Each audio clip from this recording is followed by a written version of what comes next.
When it comes to small talk, it's pretty easy to know what to do. Basically, all you need is just to read a couple of books like that. As you can see here, I have Deborah Fine, The Fine Art of Small Talk, and you're good to go. Here, they will tell you everything you need to know. Just do this, say this, and etc. But coming from my experience, it's one thing to know what to do, and it's another thing to actually do that. Because when it comes to practicing small talk in real life, it's actually freaking scary. It's really scary to come to the person that you don't even know and start the conversation, especially if it's a girl that you like. So in this video, I will share with you how I practice small talk without being cringe. Now, without further ado, let's roll. I think the first problem with the small talk is that we don't usually practice it that often. And when we need it, it's usually a high-stakes environment. By high-stakes environment, I mean an environment where there's another person and you want to make a connection with him or her, and it's important to you.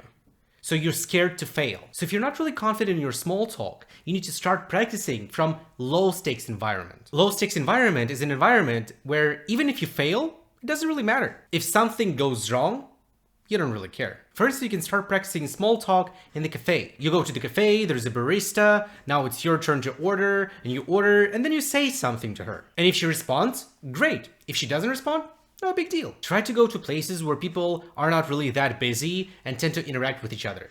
For instance, you can go to the gym, you can go maybe to some hobby club, maybe some type of events. For instance, I like to play Go, so sometimes I go to the local Go club, play some games there, and also practice my small talk. And again, this is the first and the last time you see them. And try to pick the person that you don't really care what he or she will think about you. So it will be specifically a low-stake environment. So if it works, great. If it doesn't work, it doesn't matter. Second thing. Practice when you know what to say. Another very common problem that stops people from practicing small talk is that they don't really know what to say. And when you do not know what to say, and you need to start small talk with the person, you actually have more stress, you feel more pressure. You're like, I don't know what to say, I have no idea, but now I have to start. Of course, because of that, it becomes even harder. In order to start a small talk, we have this thing that is called an opener. Opener is the first phrase how you start talking to another person.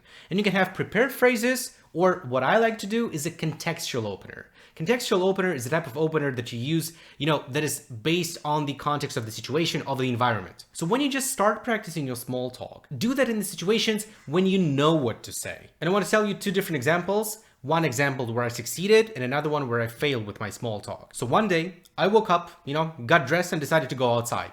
And outside I just bought my morning coffee, was drinking it, and then was walking around my building and saw two guys sitting on the bench talking to each other. And I didn't really have anything to do, so I just decided maybe it's a good idea to start and try small talking with them. Right, so they were sitting on this bench talking to each other and I was walking by them and I tried to think, hey, so how should I start my small talk? And didn't really have any ideas, to be honest.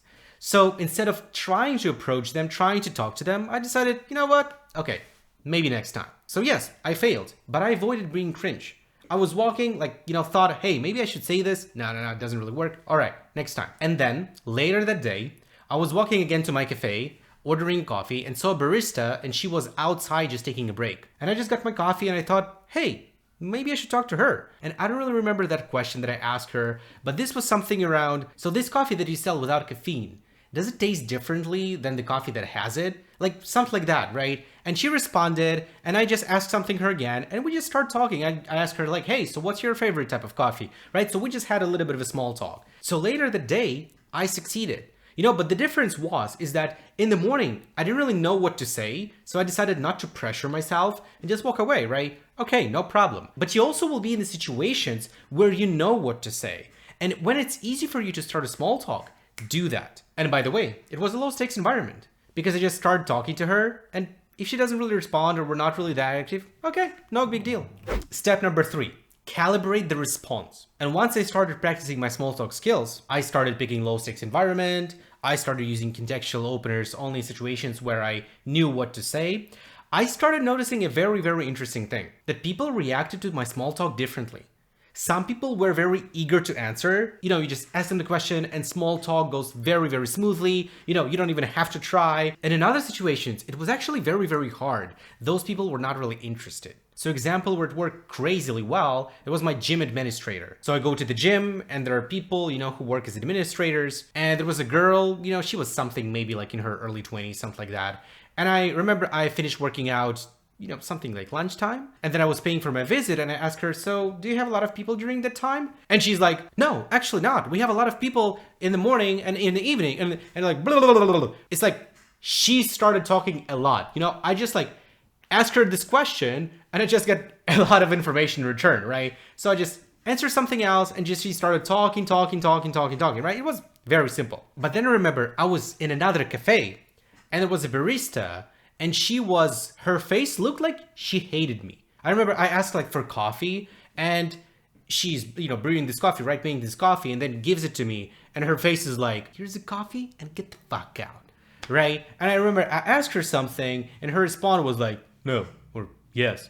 So she was not willing to talk at all. And once you started using those openers, what you need is an NLP called calibration. So when you're calibrating, you're basically analyzing another person, nonverbal signals, if the person wants to talk to you or not. And if this first connection works, this person is being positive in response, you can actually keep the small talk going, right? You can maybe ask 1 or 2, 3 questions, and then it depends on the situation. But if the person doesn't really want to respond, right? So the person just responded, but it's very, very, simple response, like yes, no, or maybe 1, 2 words, and doesn't really look like this person wants to continue the conversation. Okay, in this situation, all you need to do is just to make a graceful exit. Like, oh, okay, thanks, have a good day. That's it. Understand that once you start your small talk, it doesn't require for you to talk for 5 or 10 minutes. No, it's like you start with a phrase. If it works, great. If it doesn't work, all right, no problem. Yeah, have a good day. Goodbye. You will not feel embarrassed. You will not feel cringe because, yeah, you tried, didn't work, you made a graceful exit. No problem. And the last tip that I want to give you is the easiest way to practice your small talk is that practice small talk when other people try to do small talk with you. Because of course, there are situations where you're initiating the conversation. You start small talk and you want to talk to other people. But also it's vice versa. Sometimes there are situations where other people want to talk to you. For instance, when you're in the gym or maybe you're in a taxi, right? Other people want to start talking to you. So if you want to practice your small talk in the easiest way possible, is that react positively to their small talk. Well, of course, here's very important to say that safety first, right? So if there's some sort of a drag addict comes to you like, hey, hello, do you want to talk? Right? What's that thing that you're wearing? Well, you obviously don't really respond to that, right? But if you're in a safe environment and there's a person and starts talking to you, well, why not respond, right? You can practice your small talk effortlessly because this person will try to keep the conversation going. So in a nutshell, in order to practice your small talk, the first thing that you need to do, you need to pick a low stakes environment. The second thing, you need to prepare some contextual openers and act only when you know what you say. And then you calibrate people. And if they react positively to your small talk, you keep the conversation going. If they don't, you make a graceful exit, wish them a good day, and finish. And voila! Now you can casually practice your small talk and getting better at this every single day. And this is it for today. If it was useful for you, consider subscribing. Here I talk about more practical communication tips for everyday life. My name is Nikita, and I'll see you next time. Boom!